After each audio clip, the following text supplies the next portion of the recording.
Call किया, जैसे ही call किया इसने कहा कि इसको कौन कौन सी प्रॉपर्टीज़ चाहिए, ठीक है, तो इसको पास कर देते हैं। नेम में लिख देते हैं सर बिलाल का नाम। इस बार नॉर्मली मैं लिखता नहीं, मैं कुछ और ही लिखता हूँ। सर बिलाल की एज मुझे नहीं पता, एक फ़र्ज़ी एज दे देते हैं। और ईमेल आ गया।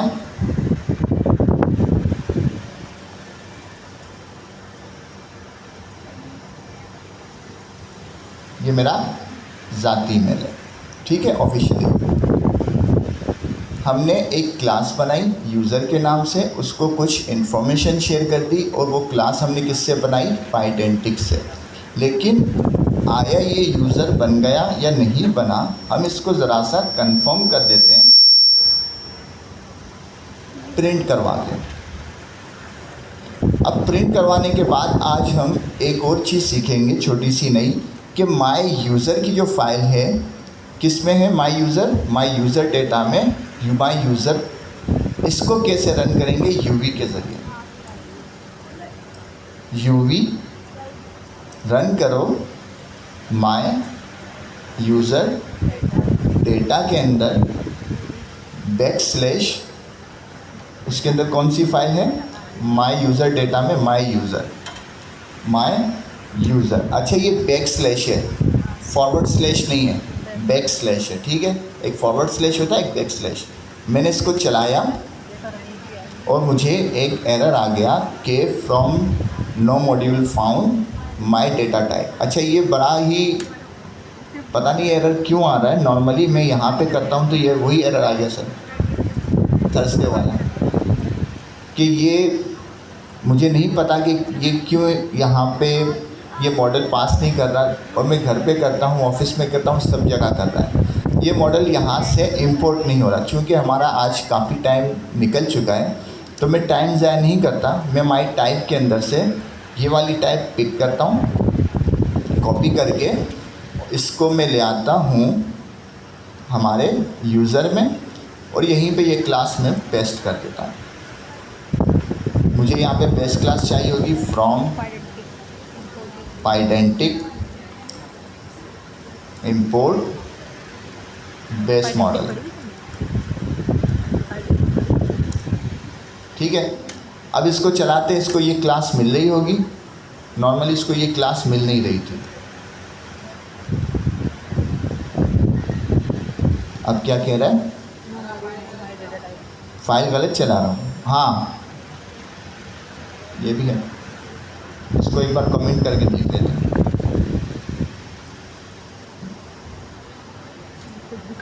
UV run my user data backslash my user, यही फाइल है, देखते हैं।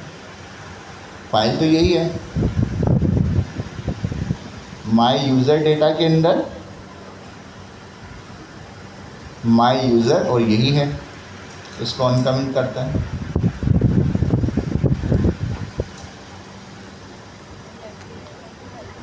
सेव करते हैं, दोबारा चलाते हैं।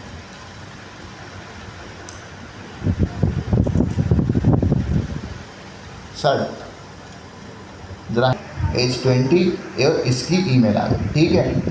तो इसको ज़रा सा सच्चाई में ले आते हैं। अगर मैं अपना ही नाम ले लेता हूँ तो इसकी एज 20 नहीं है, 40 है। यहाँ तक कोई प्रॉब्लम? हमने कुछ नहीं किया, एक क्लास से कल बस एक ऑब्जेक्ट बना दिया। हमने क्लास से एक ऑब्जेक्ट बना दिया और कुछ भी नहीं किया। ऑब्जेक्ट का नाम है यूज़र। अब ये जो डेटा है ना, मान लो ये कहीं लोकल स्टोरेज के अंदर है।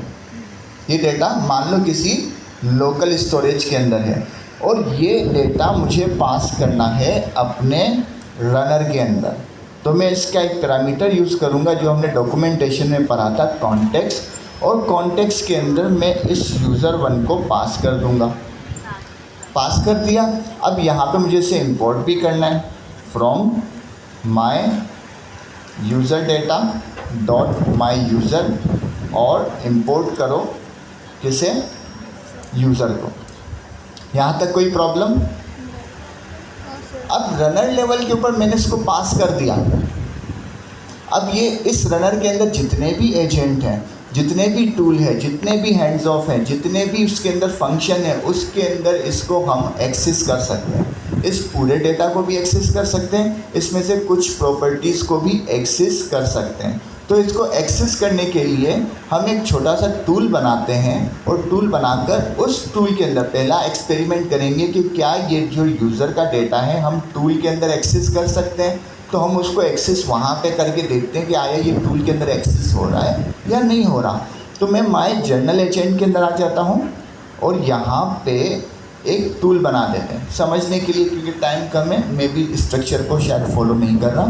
तो मैं एक जल्दी से टूल बना देता हूँ। इसको मिटाते हैं। टूल बनाने के लिए फंक्शन टूल की ज़रूरत पड़ती है और यहाँ पे मैं एक फ़ंक्शन डिफ़ाइन करता हूँ, डेफ प्लस के फंक्शन को बना देते हैं जिसके अंदर n1 है, n2 है और ये रिटर्न करेंगे एक स्ट्रिंग जिसके अंदर n1 प्लस n2 बस। ठीक है, ये हमने एक टूल बना दिया और इस टूल के अंदर एक प्रिंट लगा दिया ये चेक करने के लिए कि आया ये टूल फायर हो रहा है, हमें पता चल जाए। तो यहाँ पे मैं इसको लिख देता हूँ प्लस टूल फायर, सेव कर देता हूँ। ठीक है, जब भी ये टूल चलेगा हमें पता चल जाएगा कि हमारा टूल चल गया। फिलहाल हम ये टेस्ट करते हैं कि क्या ये टूल चलता है या नहीं चल रहा। ये रहा हमारा एजेंट, इसको हम ये पास कर देते हैं। ये टूल हमने इसी एजेंट में पास कर दिया, टूल्स, और यहाँ पे प्लस के फंक्शन को पास कर दिया होता है।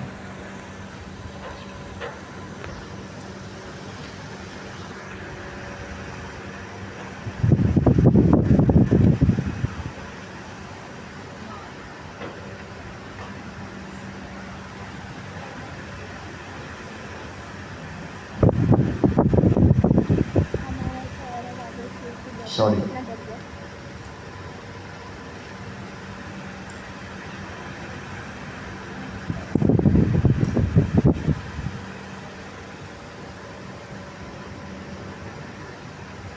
ठीक है, टूल चल गया। लेकिन हमें इस डेटा को इस टूल के अंदर पास करना है। उससे पहले ये मैं जो यहाँ पे प्रिंट किया था इसको हटा देते हैं। अब समझे, अब कॉन्सेप्ट होता है हमारा क्लियर और अभी का जो टॉपिक है वो होता है शुरू। किसी भी, अब ये टूल कहाँ पे रन हो रहा है पहले काइंडली बता सकते हैं? रनर के अंदर। ये एजेंट भी रनर में रन हो रहा है, ये टूल भी कहाँ रन हो रहा है? रनर के अंदर। डेटा हमने किसे पास किया है? रनर को पास किया है। तो जब भी और कहीं भी, जब भी और कहीं भी किसी भी फंक्शन में जो रनर के अंदर चल रहा है उसके अंदर डेटा को गेट करना है तो आप सबसे पहले उसमें एक पैरामीटर बना दें पहले नंबर पे, फर्स्ट पोजीशन पे। उसका नाम कुछ भी रख लें, ABC या कॉन्टेक्स्ट या कंटेंट, जो आपका मन करे वो रख लें। रैपर भी रख सकते हैं, जो भी रख सकते हैं। ठीक है, हम इसको CTX कर देते हैं और इसको एक क्लास पास कर दें, रनर कॉन्टेक्स्ट रैपर, जो भी हमने डॉक्यूमेंटेशन में देखी। और इस क्लास को आप एस टाइप पास कर दें कॉन्टेक्स्ट में।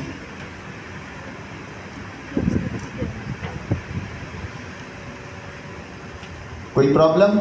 एक पैरामीटर बनाया, उसको सिर्फ हमने क्लास पास कर दी, रन कॉन्टेक्स्ट रैपर। ठीक है, अब हम देखते हैं कि इसके अंदर क्या चीज़ आ रही है।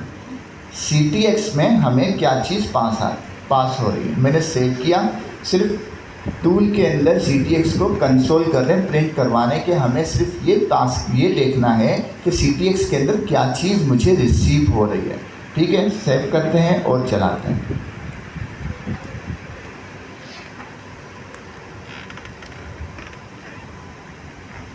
टूल चला, टूल के बाद क्या हुआ?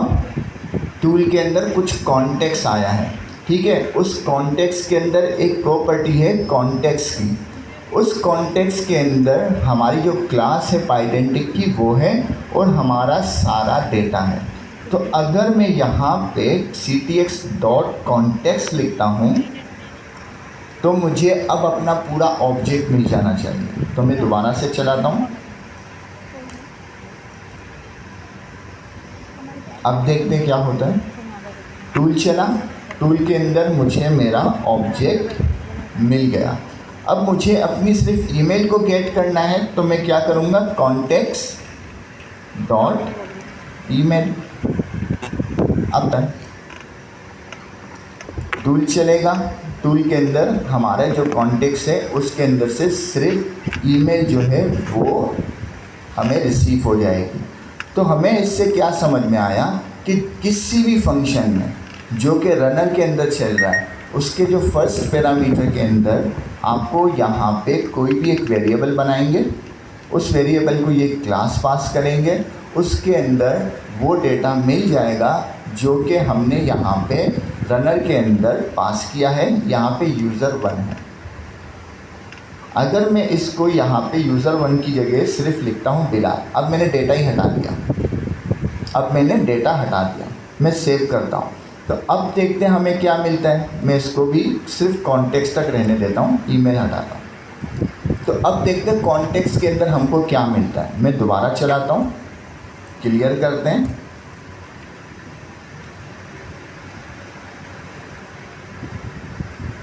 अब कॉन्टेक्स्ट में मुझे क्या मिला, सिर्फ बिलाल। पहले ऑब्जेक्ट था, अब सिर्फ बिलाल। एक काम और कर लेते हैं कि हम यहाँ पे मेन में आते हैं और एक लिस्ट पास कर देते हैं, बिलाल अनिल। हमने इसको एक लिस्ट पास कर दी। फ़िलहाल के लिए इसमें 2 नाम हैं और लिस्ट में काफ़ी चीज़ें हो सकती हैं। दोबारा चलाते हैं। ये चीज़ चेक करने के लिए कॉन्टेक्स्ट में क्या क्या चीज़ें हम पास कर सकते हैं। तो हमने देखा, हमने ऑब्जेक्ट पास करके भी देख लिया, हमने एरे पास करके भी देख ली, हमने एक वेरिएबल के ज़रिए स्ट्रिंग पास करके भी देख ली। तो हर तरीके से कॉन्टेक्स्ट जो है हमारे टूल तक पहुंच रहा है। यहाँ तक किसी को प्रॉब्लम, कोड करें 3 मिनट में सब कॉन्टेक्स्ट बनाएं और उसको गेट करें, फिर आगे बढ़ते हैं। क्योंकि एक क्यूरी आई है कि कॉन्टेक्स्ट तो समझ में आ गया, कॉन्टेक्स्ट समझ में आ गया कि कोई डेटा, ऐसी इन्फॉर्मेशन जो एलएलएम के पास नहीं। क्या एलएलएम के पास ये डेटा है? नहीं है, अभी भी नहीं है। अभी भी हमने एलएलएम को नहीं दिया। लेकिन एलएलएम को मेरी एज नहीं पता, एलएलएम को मेरा नाम नहीं पता, एलएलएम को मेरा ईमेल नहीं पता। ठीक है, तो ये तो कॉन्टेक्स्ट है, हमने दे दिया। लेकिन इसका यूज़ केस क्या है? इसके बहुत सारे यूज़ केस हैं। अभी एक यूज़ केस डिस्कस करते हैं, ठीक है, ताकि कम टाइम है, आप एक्सप्लोर अपने तौर पे और भी कर देना। मान लीजिए डेटा कहीं से फेच होके आ रहा है, आपने एलएलएम को दे दिया। कोई कंपनी है, आपने वन टाइम डेटा फेच कर लिया और फेच करने के बाद आपने रनर के अंदर वो डेटा रोटेट कर लो, मुख्तलिफ जगहों पे रोटेट कर लो। एक काम करते हैं, मैंने कहीं से समझ लो ये डेटा फेच किया, कहीं से ये डेटा मैंने फेच किया, ये क्या हो गया, और फेच करने के बाद वो डेटा मुझे एलएलएम को पास करना है। कितना?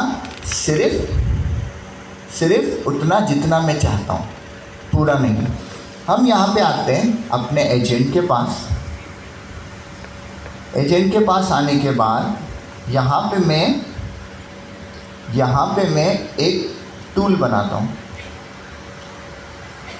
टूल क्या है? एक फंक्शन है। तो मैं कहता हूँ एज यूज़र एज का फंक्शन है और ये रिटर्न करेगा यूज़र की एज, ये रिटर्न करेगा यूज़र की एज। अब इस तरह यूज़र की ईमेल भी हो सकता है, क्योंकि हमारे पास एक डेटा आ गया जो रनर के अंदर है। मान लो वो डेटा कहीं से हम फेच करके लाए, ठीक है, वो फेच करके लाए, रनर के अंदर पास कर दिया। अब हमने एक टूल बनाया। अब ये डेटा अकाउंट्स का भी हो सकता है, ये डेटा एचआर का भी हो सकता है, ये डेटा कोई भी हो सकता है। अभी के सिनेरियो में एक यूज़र का डेटा है और उस यूज़र के डेटा के ऊपर एक क्यूरी आई कि भाई इस यूज़र की एज क्या है। अब अभी तो एक यूज़र है, हमने देखा लिस्ट ऑफ डिक्शनरी भी हो सकती है। तो उसमें से एलएलएम हमें क्या कर रहा है और एलएलएम के पास हम कितना डेटा भेज रहे हैं, हम सिर्फ ये देखना चाहते हैं। यहाँ पे मैंने उसके कहा कि भाई यूज़र की एज बतानी है और यहाँ पे डेकोरेटर कॉल कर देते हैं फंक्शन, मतलब मैं एक और टूल बना रहा हूँ। अब मुझे बताएं कि इसके अंदर सबसे पहले तो मुझे वो डेटा लेके आना है। कैसे लाएंगे? कोई भी एक वेरिएबल बना देंगे। अभी के उसमें हम ABC बनाते ताकि आपका ये कंफर्म हो जाए कि इस वेरिएबल का नाम या इस पैरामीटर का नाम हम कुछ भी रख सकते हैं। इसके अंदर हम कॉल करेंगे रनर कॉन्टेक्स्ट रैपर। सारा डेटा किस में आ गया? रैपर में। सारा डेटा आ गया हमारा इसके अंदर ABC में। अब हमने कहा कि रिटर्न कर दो एक स्ट्रिंग और यूज़र एज इज कॉन्टेक्स्ट के अंदर हमारा कहाँ पे है एज? यूज़र एज ABC के अंदर डॉट कॉन्टेक्स्ट और कॉन्टेक्स्ट के अंदर डॉट एज। ठीक है। अब यहाँ पे ये एज जब भी हमारा LLM क्या कॉल करेगा? टूल। जब टूल कॉल करेगा तो LLM के पास सिर्फ कितना डेटा गया?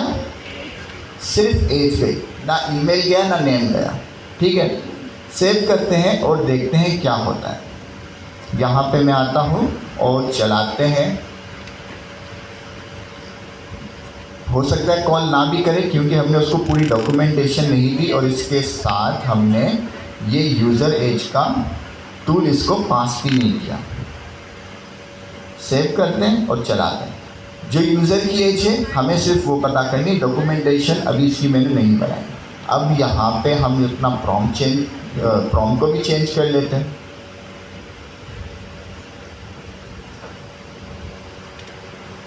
What is user age? मैंने सिर्फ ये लिखा है व्हाट इज़ यूज़र एज। देखते हैं टूल कॉलिंग होती है या नहीं होती। और इससे पहले टूल कॉल हो यहाँ पे एक और चीज़ कर लेते हैं कि ये फंक्शन जब फाइल हो तो हमें पता चले, तो प्रिंट करवाते हैं।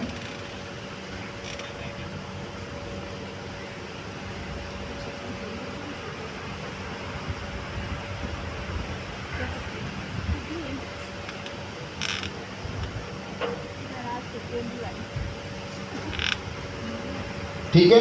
कोई प्रॉब्लम? सेव करते हैं, चलाते हैं।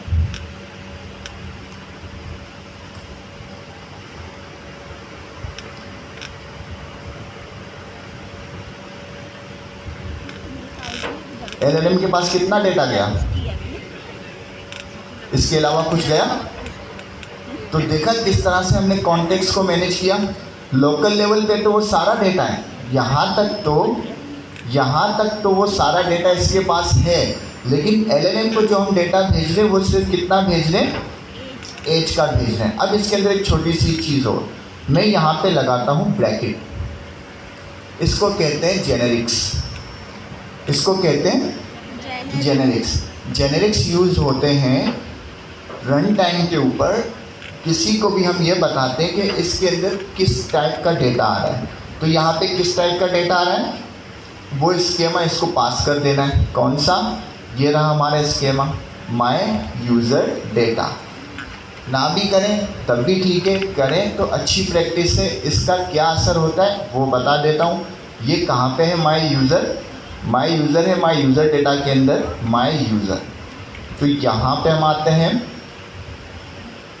और देखो कोड बढ़ रहा है, परेशानी भी बढ़ रही है, लेकिन हमारी अभी फ़िलहाल कमज़ोरी है, टाइम कम है, इस वजह से हम उसको स्ट्रक्चर में नहीं लिख रहे। My user data dot my user, import किया माय यूज़र। ये क्या था? हमारा स्कीमा, जिसके ज़रिए हमने क्लास बनाया है और ऑब्जेक्ट बनाया है। ठीक है। इसको हम पास कर देते हैं यहाँ पर। जैसे ही मैंने इसको पास किया देखो एज का कलर चेंज हो गया। क्यों? क्योंकि अब ये सजेशन भी आ सकती है मुझे कि इसके अंदर क्या क्या चीज़ें हैं। इसके अंदर एज है, इसके अंदर ईमेल है और इसके अंदर ऊपर नेम भी कहीं ये दे रहा होगा। तो हमने जब उसको स्कीमा पास कर दिया तो इससे ये पता चल गया कि हाँ भाई इसके अंदर ये चीज़ें आ रही हैं। इसको लिखें एक बार। आप भी अपने पास एक टूल बनाएं और जो आप चाहते हैं वो यूज़र का डेटा पास करें। तो इससे हमें एक यूज़ केस ये समझ में आया कि अगर हम कहीं से डेटा को फेच कर रहे हैं और वो फेच करने के बाद जब रनर को पास कर रहे हैं तो उसको पास करते ही हम उस डेटा को टूल के अंदर यूज़ कर सकते हैं। मान लो आपके पास एम्प्लॉय की बहुत बड़ी लिस्ट आ गई, अब उसके अंदर 10,000 एम्प्लॉय हैं। अब 10,000 एम्प्लॉय है, उसका डेटा जो है आपने पास कर दिया रनर के अंदर। अब उसके अंदर आप मुख्तलिफ टूल बना के उस पर फिल्ट्रेशन लगा सकते हैं, उसकी क्यूरी बना सकते हैं, उसका कुछ भी बना सकते हैं। तो ये यूज़ केस होता है कॉन्टेक्स्ट को मैनेज करने का। और भी हैं जो सर अनिक से भी अभी हम पूछ लेंगे और एक उनका भी ओपिनियन ले लेंगे कि इसको किस तरह से आप देखते हैं। तो आप एक जल्दी से टूल बनाएं और उस टूल के अंदर यूज़र एज डाल दें, चाहे ईमेल भी डाल दें कि भाई मुझे फ़लाँ यूज़र की ईमेल बता दें।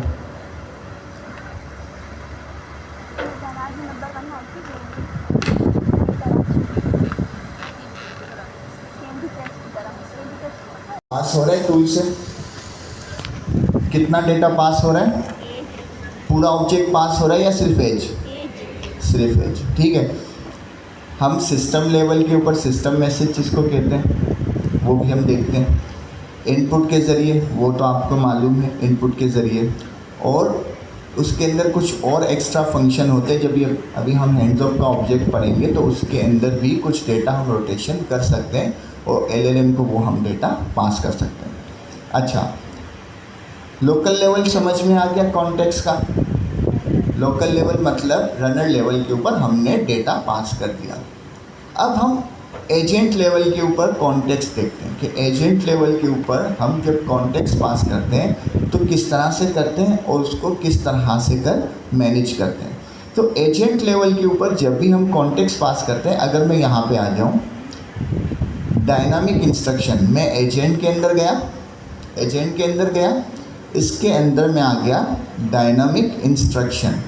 एक यूज़ केस भी हम डिस्कस कर लेंगे और इसके साथ ये भी पता चल जाएगा कि एजेंट को हम डेटा किस तरह से कर पास करेंगे, फंक्शन को किस तरह से पास करेंगे। हमने देखा एक पैरामीटर बनाया और एक रनर रैपर की एक क्लास को ऊपर से गेट करके उसके अंदर पास कर दिया। और टाइप हिंट के लिए उसके अंदर जेनेरिक्स लगाएं, ना भी लगाएं तब भी ठीक है। अच्छी प्रैक्टिस ये है जेनेरिक्स लगाएं और उस जेनेरिक्स के अंदर उसकी क्लास पास कर दी ताकि उसे पता चल जाए कि भाई इस ऑब्जेक्ट में ये चीज़ है।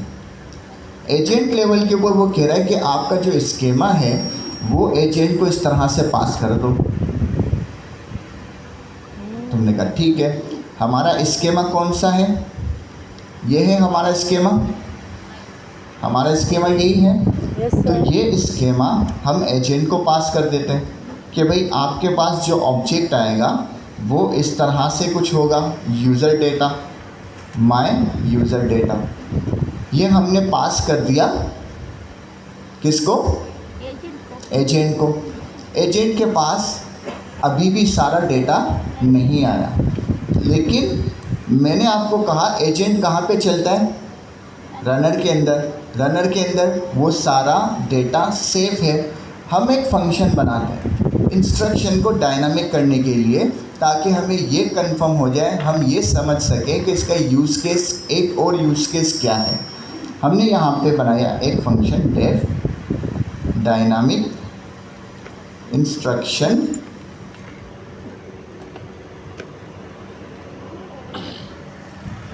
अब देखते हैं आपको समझ आया नहीं आया, अभी पता चल जाए। इस डायनामिक इंस्ट्रक्शन में मुझे वो सारा डेटा चाहिए, कैसे ले आऊँ? एक वेरिएबल बना दें, एक पैरामीटर, नाम आप कुछ भी रख लें, ठीक है, CTX ही बना देते हैं और इसके अंदर रन कॉन्टेक्स्ट रैपर, सारा डेटा आ गया। ठीक है, एक चीज़ डॉक्यूमेंटेशन में सिर्फ मैं देख लूँ, ये देखें डायनामिक इंस्ट्रक्शन का एक फंक्शन बनाया और उसने वही हमने CTX के नाम से बनाया, उसने कॉन्टेक्स्ट के नाम से बना दिया, वही क्लास इसके अंदर पास कर दी और इसके साथ इसने एक स्कीमा पास कर दिया कि भाई ये मेरे डेटा का स्कीमा है। फिर उसके अंदर उसने दूसरा पैरामीटर पास किया एजेंट का। एजेंट के अंदर वही एजेंट की क्लास पास की और उसके अंदर वही डेटा पास कर दिया। अब मैं चाहूँ इसको सारा कॉपी पेस्ट कर सकता हूँ, लेकिन समझते हैं हमने यही काम किया। इसके अंदर भी जेनेरिक्स पास की, इस ब्रैकेट का मतलब है जेनेरिक्स, और जेनेरिक्स के अंदर माय यूज़र डेटा पास कर दिया, जो कि ऊपर ये काम हम कर चुके हैं, ठीक है। फिर इस फंक्शन को हमने एक और पैरामीटर पास किया एजेंट का, कि भाई ये एजेंट है। इस एजेंट के अंदर ये जो एजेंट है ना हमारा, ये पूरा एजेंट पास कर दिया, ये पूरा एजेंट इसकी टाइप में पास कर दिया कि भाई ये हमारा एजेंट है। इस तरह हमने एक फंक्शन बना दिया, तो इसके अंदर हमारा डेटा आ गया और इसके अंदर हमारा एजेंट आ गया। और अगर आपको इसमें परेशानी होती है तो ये सारा का सारा आप कोड, सिर्फ ये डायनामिक इंस्ट्रक्शन की बात कर रहा हूँ, ये कोड आप इजीली कॉपी करके इसको समझ सकते हैं। तो यहाँ पे हमने यही देखा, पहला कॉन्टेक्स्ट है जो कहाँ चला गया, जो पहला पैरामीटर है वो भी हमने मुख्तलिफ प्रैक्टिस भी की है, और दूसरा पैरामीटर है हमारा एजेंट, उसकी हमने टाइप भी पास कर ली, उस टाइप के अंदर उसका कॉन्टेक्स्ट भी पास कर लिया कि भाई ये एजेंट जो होगा इसके अंदर जो भी एजेंट आएगा, क्योंकि डायनामिक इंस्ट्रक्शन है, ये मुख्तलिफ एजेंट को भी आप पास कर सकते हैं। तो इस डायनामिक इंस्ट्रक्शन के अंदर जो भी एजेंट होगा उस एजेंट के पास ये वाला डेटा होगा, क्लियर। और उसको हमने यहाँ पे इंस्ट्रक्शन है, इंस्ट्रक्शन हम कुछ भी रिटर्न कर सकते हैं, हमने यहाँ कॉपी किया, इसको ही हम यहाँ पे ले लेते हैं और पेस्ट किया। हमने कहा कि आपको जो इंस्ट्रक्शन मिल रही है, यहाँ पे भी हमारी एजेंट को एक क्या इंस्ट्रक्शन थी, you are my helpful math teacher. अब यही इंस्ट्रक्शन अगर हम यहाँ पास करें, द यूज़र नेम, अब यूज़र नेम कहाँ पे आ रहा है मुझे बताएं। हम सिर्फ LLM को यूज़र का नाम बताना चाह रहे हैं, हम LLM को यूज़र का नाम बताना चाह रहे हैं। कहाँ पे होगा यूज़र का नाम, ctx dot context dot name. LLM के पास यूज़र का नेम चला गया। अब इंस्ट्रक्शन है, सिस्टम मैसेज बना रहे हैं, डायनामिक सिस्टम मैसेज बना रहे हैं कि द यूज़र नेम इज़, जो भी नाम है आ गया, फिर उसकी हेल्प करो देयर क्वेश्चन। अब उसके बाद आप कुछ भी लिख सकते हैं कि you are a helpful teacher, तो आप उसके साथ मैथ के टीचर या कुछ भी आप उसको लिख सकते हो, वो इंस्ट्रक्शन बन गई। बट यहाँ पे ये फ़र्क आ गया कि LLM के पास मेरा नाम है, LLM के पास मेरा नाम मौजूद है, तो अगर आप उससे उसका नाम पूछेंगे तो वो बता देगा। अब ये डायनामिक इंस्ट्रक्शन सिर्फ इस एजेंट के लिए नहीं है, ये आप हर एजेंट के ऊपर यूज़ कर सकते हैं।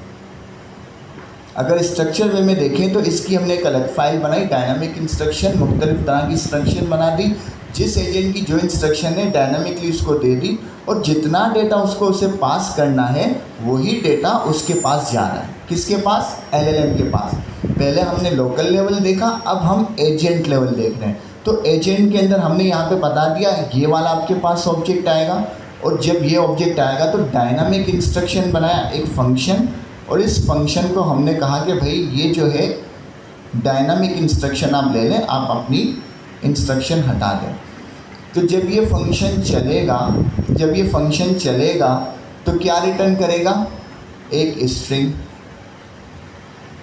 एक स्ट्रिंग रिटर्न करेगा जिसके अंदर यूज़र की इंफॉर्मेशन पहले से होगी। तो LLM पहले ही समझ जाएगा कि अच्छा भाई यूज़र का ये नाम है, अब उसका जो भी काम है मुझे उसे करना है। अगर मैं इसको एक काम करता हूँ, मेन में आते हैं, मैं इसको लिखता हूँ हाय, हाय,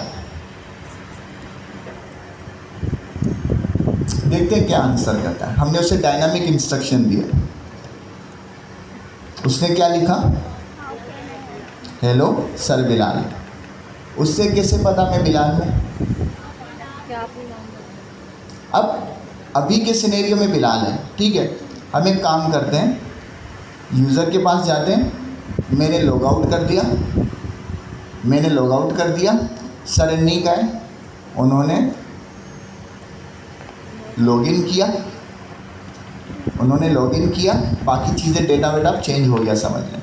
अब हमने दोबारा आए, दोबारा लिखते हैं हाय, प्रॉम्प्ट वही है हाय, प्रॉम्प्ट हाय। अब देखते हैं,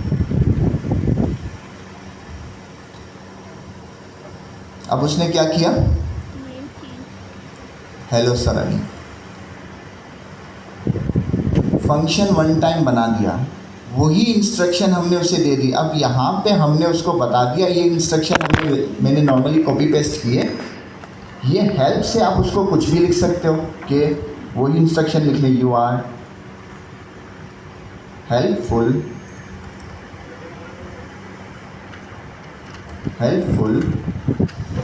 मैथ टीचर। ये जो आपको इंस्ट्रक्शन लिखनी है, मैथ टीचर है, ये है वो है, कि भाई ये यूज़र है उसके आप मैथ टीचर हो, ये यूज़र है उसके आप अकाउंटेंट हो, ये ऑफिस है उसके आप एचआर हो, ये ऑफिस की प्रोफाइल है, एक पूरी प्रोफाइल दे सकते हो, ये ऑफिस की हमारे ऑफिस की प्रोफाइल है, उसके आप जो है अकाउंटेंट हो, मैनेजर हो, ये हो। तो इस डायनामिक इंस्ट्रक्शन से ये सोचें आपकी डायनामिकली कितनी बड़ी प्रॉब्लम सॉल्व हो गई। इसके अंदर कंडीशंस भी लगा सकते हैं, चूँकि एक फंक्शन है, इसके अंदर कंडीशन लगा सकते हैं कि अगर यूज़र एचआर है, उसका डिजिग्नेशन या उसका रोल एचआर है, तो उसकी इंस्ट्रक्शन एलएलएम को ये जानी चाहिए कि भाई आप सिर्फ एचआर से रिगार्डिंग चीज़ें ही करोगे। अगर उसका रोल अकाउंट्स का है तो आप उसको इंस्ट्रक्शन दे रहे हो इसके ऊपर इफ एल्स की कंडीशन लगा के, और आपने यहाँ पे ऑब्जेक्ट के अंदर गेट कर लिया। एक मान लो ऑब्जेक्ट के अंदर रोल का भी कोई पैरामीटर है या एक प्रॉपर्टी है, उसकी बुनियाद पे आपने कंडीशन लगा दी कि इफ़ कंडीशन ये है तो ये स्ट्रिंग रिटर्न करना, इफ़ कंडीशन ये है तो ये रोल रिटर्न करना। तो उस कंडीशन की बुनियाद पे पूरा एक डायनामिक जो है आपने क्या बना दिया, फंक्शन। अब वो हर एलएलएम को आप पास कर सकते हो, एजेंट वाले को, अकाउंट वाले को भी, एचआर वाले को भी, या इस तरह के किसी भी एजेंट को पास कर सकते हो। तो इसको कहते हैं एजेंट लेवल कॉन्टेक्स्ट, जिसके अंदर हम उतनी ही इंफॉर्मेशन एजेंट को पास कर रहे हैं जितनी उसे ज़रूरत है। मैंने उसे पूरा ऑब्जेक्ट पास नहीं किया, मैंने सिर्फ यूज़र का नाम पास किया। इसके अलावा उसे ना एज मालूम है, उसे ना ईमेल मालूम है, उसे कुछ भी नहीं मालूम। क्लियर? तो लोकल लेवल के ऊपर जो इन्फॉर्मेशन होती है वो रनर के अंदर होती है, और वो इन्फॉर्मेशन आपके लोकल कंप्यूटर के ऊपर होती है, एलएलएम के पास नहीं होती। एजेंट लेवल के ऊपर इन्फॉर्मेशन हम लोकल लेवल से फ़िल्टर करके एजेंट के पास करते हैं, जो अभी हमने देखा। और ये हम सिस्टम मैसेज क्रिएट करें, अभी हम सिस्टम मैसेज के ज़रिए कॉन्टेक्स्ट एलएलएम को पास कर रहे हैं। कैसे पता चला ये सिस्टम मैसेज है, डायनामिक इंस्ट्रक्शन? क्योंकि हमने इसे इंस्ट्रक्शन के अंदर पास कर दिया। इंस्ट्रक्शन क्या है? System message. इंस्ट्रक्शन क्या है? System message. तो किसी का कोई सवाल